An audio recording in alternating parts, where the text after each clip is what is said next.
Good morning student. आज का जो 5वीं कक्षा चैप्टर है वो हमारा थर्ड चैप्टर सुल्तान की पसंद। अब सबसे पहले आता है सुल्तान। दिमाग में ये क्वेश्चन उठता होगा कि सुल्तान कहते किसे हैं। देखो, आपने जो है राजा शब्द सुना होगा। राजा शब्द का प्रयोग जो है हिंदुओं के लिए किया जाता था। जो हमारे देश में पहले राजा होते थे उनके लिए किया जाता था। लेकिन जो सुल्तान शब्द है ये जो तुर्की शासक होते थे उनके लिए प्रयोग किया जाता था। तो एक तरह से सुल्तान जो है राजा की तरह होता है। तो ये जो कहानी है ये फिलीपींस देश की है। कहाँ की है? फिलीपींस देश की। फिलीपींस देश की है कहानी। विद्यार्थियों के लिए बहुत शिक्षाप्रद, शिक्षा देने वाली है। इसीलिए चैप्टर जो है आपकी बुक में दिया गया है। इस चैप्टर के माध्यम से जो है बताया गया है कि सच्चाई और बहादुरी के साथ साथ मनुष्य के अंदर परोपकार की भावना तथा जो असहाय लोग होते हैं जिनका कोई सहारा नहीं होता, उन लोगों की सहायता भी जो हमें करनी चाहिए, चाहे हम छोटे हैं, गरीब हैं, अमीर हैं, राजा हैं। ठीक है, तो सबसे पहले जो राजा है, जो राजकुमार है, सुल्तान है, उसका धर्म क्या होता है? मानवता। मानवता जो है सबसे बड़ा धर्म है। यही इस चैप्टर के माध्यम से समझाया गया है। अब देखो, सुल्तान मालाकास अब युवा नहीं रह गए थे। युवा मतलब अब जो है वो बुढ़ापे की तरफ अग्रसर हो चुके थे। युवा क्या होता है? जवान। अब वो जवान नहीं रहे थे, बुढ़ापे की तरफ जो है अग्रसर थे, बढ़ चले थे। सुल्तान मालाकास, सुल्तान का नाम क्या है? मालाकास। वे उम्र बढ़ने के साथ साथ बूढ़े और कमजोर हो चले थे। शरीर से जो है वो कमजोर हो चले थे। वो शक्ति, वो ताकत जो है उनके शरीर में नहीं रही थी और जानते थे कि वे अधिक वर्षों तक जीवित नहीं रह पाएंगे और लंबे समय तक वे जीवित नहीं रहने वाले हैं। ठीक है, इनकी इकलौती क्या होता है? एकमात्र। उनकी एकमात्र संतान कौन थी? उनकी पुत्री मायूमी। नाम क्या था उनकी बेटी का? मायूमी। पुत्री क्या होती है? बेटी।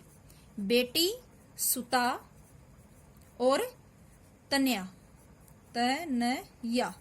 तनय है तो पुत्र और या लग गया तो क्या हो गया? पुत्री। तो उनकी जो बेटी थी, एक अकेली संतान थी उनकी मायूमी। बस यही चिंता उन्हें हरदम सताती रहती थी। उनकी चिंता का विषय क्या था? उनकी पुत्री मायूमी, जिसका विवाह अभी तक नहीं हुआ था। तो राजा को ये चिंता खाई जा रही थी कि उनके सामने कोई योग्य राजकुमार अगर उसे मिल जाए तो वो इस चिंता से मुक्त हो जाए। अब राजकुमारी जो है युवा, जवान थी और फूल की तरह सुंदर। सुंदर का विलोम अगर हम करें तो क्या हो जाएगा? कुरूप। क्या हो जाएगा? कुरूप। देखने में जो गंदा हो, और उसका विलोम क्या हो जाएगा? सुंदर। उससे विवाह करने के लिए कई युवक तैयार थे।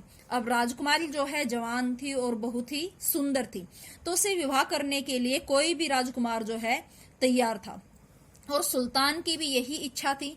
लेकिन अब किसी के भी साथ तो जो है राजकुमारी का विवाह किया नहीं जा सकता था।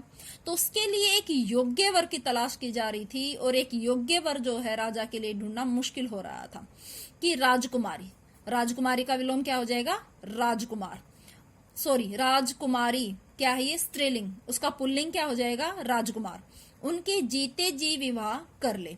अब राजा जो है, जो सुल्तान था, वो भी ये चाह रहा था कि उनकी बेटी का विवाह जो है उनके जीते जी हो जाए। इच्छा, चाह, उनकी भी यही चाह थी, यही कामना थी।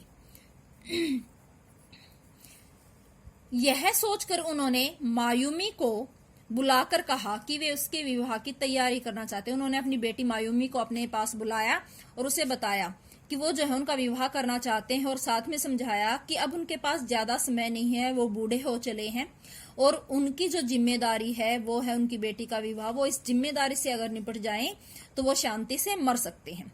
लेकिन मैं किससे विवाह करूंगी पिताजी? अब राजकुमारी के सामने भी ये क्वेश्चन था। देखो, क्वेश्चन मार्क लगाया ना, तो वो एक क्वेश्चन मार्क लगा कहती है कि मैं विवाह किससे करूं, क्योंकि मुझे जो है आज तक कोई भी राजकुमार या कोई लड़का पसंद नहीं आया है। तो राजकुमारी जो अपने पिताजी से पूछती है। राजकुमारी ने पूछा उसी से जो तुम्हारे लिए सबसे उपयुक्त है, सही है, सबसे योग्य है। ठीक है, जो तुम्हारे लिए सबसे उपयुक्त वर हो। वर दुल्हा। वर क्या होता है? दुल्हा। राजा ने जवाब दिया ऐसा जो हमारी जनता पर भी भली भांति शासन कर सके। अब एक राजा की जो है चिंता सिर्फ इतनी ही नहीं होती कि उसका राजकुमार या राजकुमारी जो है अच्छे हो, उनका जो है विवाह अच्छे उसमें हो, साथ ही उन्हें जो है अपनी जनता की भी चिंता होती है कि उनकी प्रजा जो है किस राजा की जो है नीचे अधीन जो है सुरक्षित रहेगी।